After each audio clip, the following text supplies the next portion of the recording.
Regine Velasquez Alcacid inaming siya ang nag-conceptualize ng nasabing music video na bibidahan ni Fiang Smith at JM Ibarra. At gusto umano niya na ibang artist ang gumawa dahil Little Mermaid umano ang konsepto ng music video. Ayon sa mga netizens ay mukhang Pinoy version umano ng Korean drama na Legend of the Blue Sea ang atake ni nasabing music video. Ngunit bagamat ikinatuwa ito na nakararami ay hindi pa rin nakatakas si Fiang sa pambabatikos. Maraming fans ng JM Fiang ang naimbiyerna sa komento ng isang basher laban kay Fiang. Aniya, kahit kailan umano ay hindi magkakateleserye si Fiang dahil sa kakulangan nito sa talento.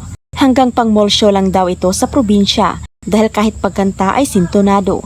Giit pa ng basher ay mas mabuti pa raw na yung manager ni Fiang ang mag-aartista, total yun naman daw ang dahilan kung bakit siya nanalo.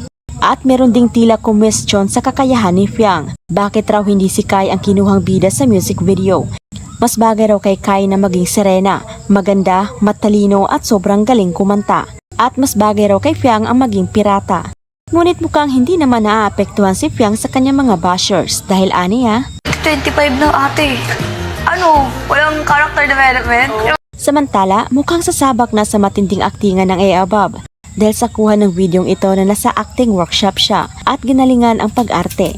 Bitawan mo dahil kaya mo nang mag-isa. Hindi dahil nakaharap ka ng bagong sasandalan mo.